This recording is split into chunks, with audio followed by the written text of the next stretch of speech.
nyonso bazolanda biso na nzela ya Vox TV officiel na pamboli bino na kombo na Yesu Masia. Ngai wa bino mama wa bino Arlette Kaya Mwanda. Lelo na olakisela bino oto bengaka nguba ya sukali. J'espère que mwana nyonso azali mwana ya Congo na moment oyo herba congé yaka mwana nyonso azalaka azaka na posa asala bombongo na ye. Ming erenyaka oto renyaka na ming ezalaka nyampul nguba ya sukali na bombo oto sali na base ya sukali. Lelo nazo sala bino nguba ya sukali, naza na sukali na ngai pe naza na nguba na ngai. Siko na kolakisa bino ndenge nini okoki kosala sukali na nguba oyo ezali ke toliaka ngo biso nyonso ntango tokendaka na baafrike na bamoma baete boye. En tout cas erenyaka mpo na bana nyonso ezalaka bombongo ya biso tosalaka ntango tozwaka bacongé. Sikoyo ya liboso natie nanu sukali na nga na moto. Nazotia sukali na moto. Sukali na nga nde natie na moto. Nakotika ngo sikoyo nanu ebanda kotoka ebela. Après nakokamata nguba na ngai.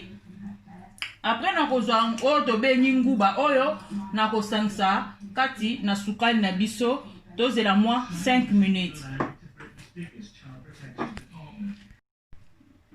Siko sukali na biso ebandi ko ekomi siko mai. Bomoi siko sukali ndenge ekomi, sukali na biso ndenge ekomi mai boye. Na komi siko prête pour na kotia siko yo nguba na biso.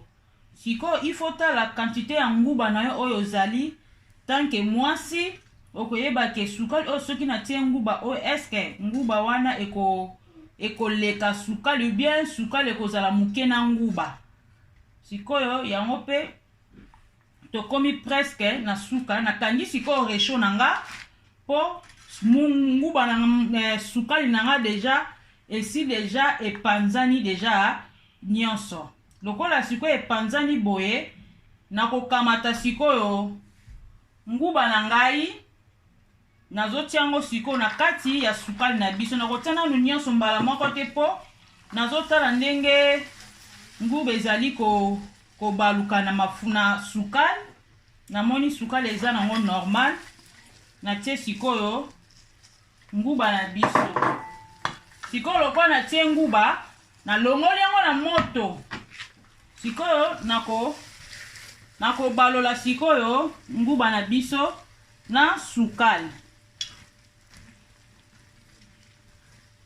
Sikoyo lokola na baloli nguba na biso na sukali nazotika ngo efanda mwa 10 minutes parce que ezwa mwa mupepe mukie. Après nakokanga yango ndenge toyebeli na Afrique nde tosalaka nguba na biso ya sukali. Mwana nyonso ya Congo ayebi yango. Sikoyo lokola si nasangisi yango deja boye na sukali nazozela sikoyo mwa 5 à 10 minutes ekoma mwa ezwa mwa mupepe mukie comme ça nakokanga ngo na ba boule. Bien aimé, lokola na essaie tozela 10 minutes na biso ya bombo na biso ya sukali. Sikoyo bombo na biso pe ya sukali tosi tosilisi. Pona kosala ngo malamu naza na mai.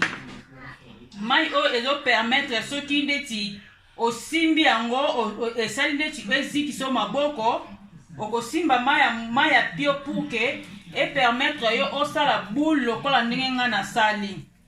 Je pense que bombo na biso tobaki ya nguba yango yo oyo nasili ko présenter epai na bino mpona kosala ngo même na ndaku soko sepeli kosepelisa bana surtout biso bana biso baza na bamboko ya poto bayebi na bango yango te.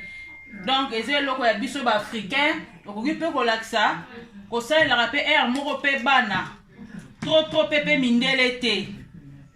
Air moko pena ya biso moko ya Afrika okoki pe mo ndenge ezobenda singa. Donc elingi koloba ke ese ekomi mwa pio mwa moto ediminue oza na facilité ya kosala ngo babombo na biso tobengi bombo ya nguba ya sukali. Kolinga pete ekoma pio makasi. Soki ekomi pe pio makasi okokoka pe